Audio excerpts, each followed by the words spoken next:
Okay, looking at the topic here of religion and science, obviously one area where religion and science seem to conflict quite a bit is between the book of Genesis and current theories about how the universe began and current theories of evolution, particularly how humanity began. So if we take the account according to the book of Genesis, in the beginning God creates the heaven and the earth without form and void. God says, let there be light, and there is light. A lot of people have looked at this particular verse and have said that's the Big Bang. Now, one of the things that I have a problem with is people trying to read scientific theories into the book of Genesis. Genesis isn't really a scientific textbook, simply because when Genesis was written, they didn't have scientific textbooks. But certainly there does seem to be an argument from the Big Bang, sometimes called the cosmological argument. It's a version of the argument from a first cause. And basically, the Big Bang theory says that there was a moment at which the universe began to exist. So if you go back and you find a point which there was no universe, and you move forward and there's a point when the universe begins, you ask the question, can something begin to exist without a cause? And it seems very unlikely, matter of fact, it seems impossible that something could begin to exist without a cause, because otherwise it just popped into existence out of nowhere. Now, if the universe hasn't been around forever, you ask the question, well, what has been around forever that could cause a universe? And God emerges as a candidate, because God can both create a universe through his power and order a universe. So there is an argument from the Big Bang to the existence of God, and there's obviously one area where science and Christianity are in agreement, that the universe began to exist. But again, there's an expanse between the waters. God separates water from water. The waters in the sky are gathered under one place. The land produces vegetation. The sun, the moon, and the stars are created. The water teems with life. God produces animals, and then he produces Adam and Eve, and produces Adam and Eve in his own image, produces the human race. Now, of course, there seems to be a conflict with the theory of evolution. The theory of evolution says that life progressed gradually over billions of years through random variation in different animals and then selection. So basically, animals were born with very slight differences, and those animals that had differences that helped them survive, they thrived in the world. So a simple example there is you can imagine a group of bears living up near the North Pole. Some are born with very dark fur, some are born with very light fur.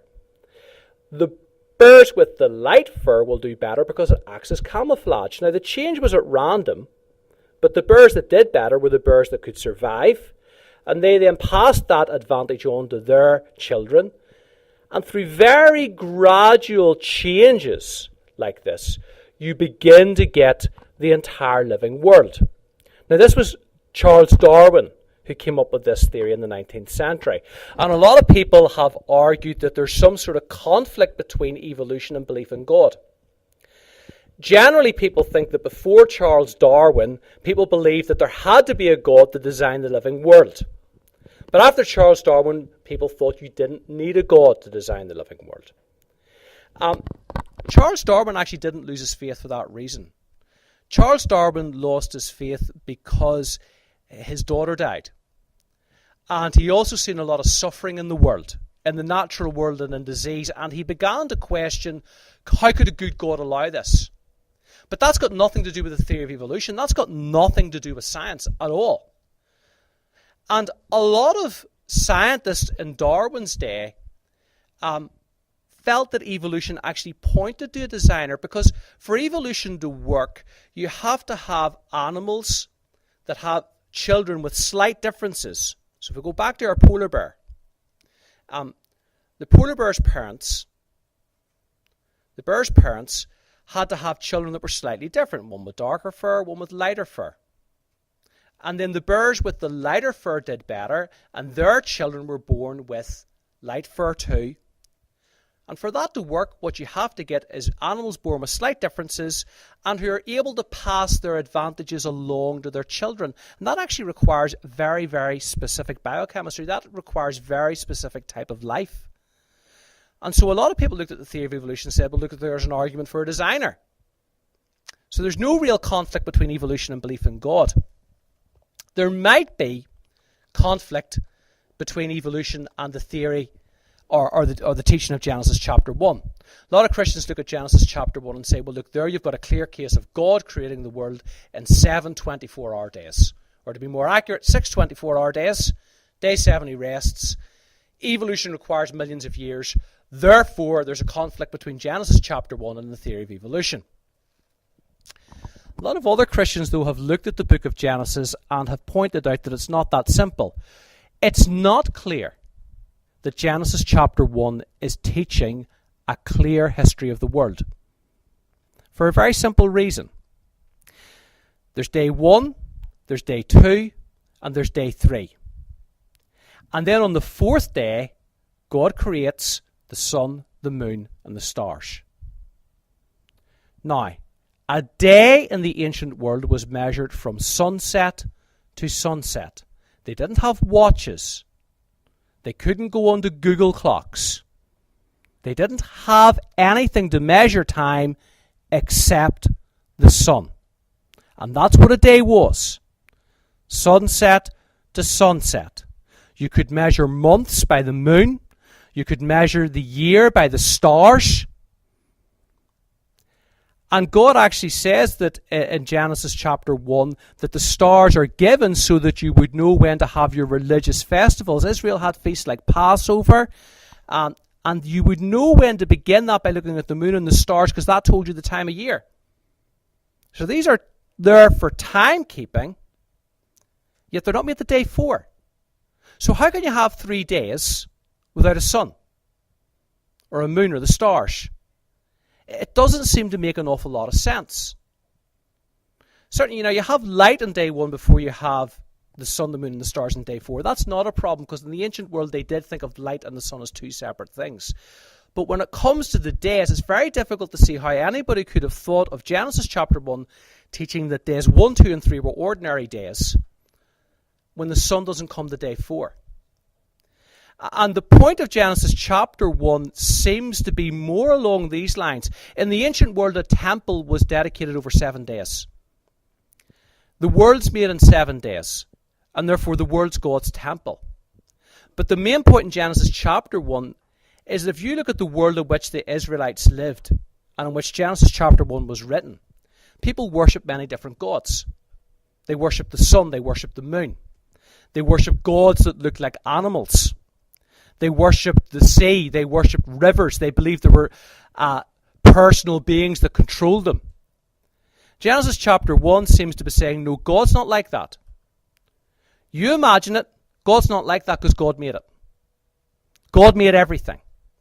So no matter what it is, God made it. So don't worship those things. Don't worship the sun. Don't worship the stars. Don't worship animals. Don't worship statues that look like animals, because God's not like anything you can imagine. God's greater than that.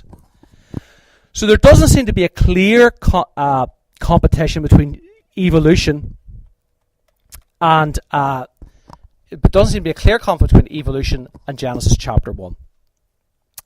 A big problem with people who are with the idea that Genesis chapter 1 is literal is they believe, if you look at geography, if you go back to geography and you talk about all the mountain layers that are built up in geology over millions and millions and millions of years, people who believe in a young earth say that those were all laid down in Noah's flood. So people who believe that the earth was made in 6 literal 24-hour days tend to say, well, look, those layers were laid down during Noah's flood. They weren't laid down over millions of years, they were laid down in Noah's flood. Biblically, there's a huge problem with that. When it talks about Noah's flood, it does not say at all in Genesis 6 to 9 that new mountains were created or new valleys were created. The same rivers that were there before the flood are there after the flood. The same mountains that were there before the flood are there after the flood.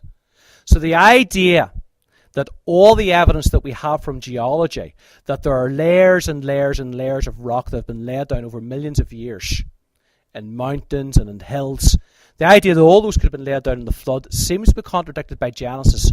Genesis doesn't seem to teach that the flood did that. So that's one theory of Genesis chapter 1 that seems to contradict evolution.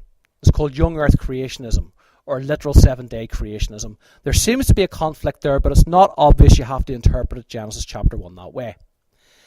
There's another theory of Genesis that says old earth creationism, and that believes that each day was like millions and millions of years. There's another theory out there called intelligent design, and what it basically says is, yes, while the theory of evolution might explain why we have black bears and brown bears and polar bears, the theory of evolution cannot explain why brains exist, or it can't explain why hearts exist, or evolution can't explain how you get from a bear to a whale, because there's far too many complicated parts in a brain, in a heart, in a body, for just random events to bring about. So that's intelligent design. So they would say that there's evidence that God actually created things. But whatever your belief in evolution, you don't see a clear conflict between Genesis and the theory of evolution, except maybe in one place. And that's in the creation of the human race.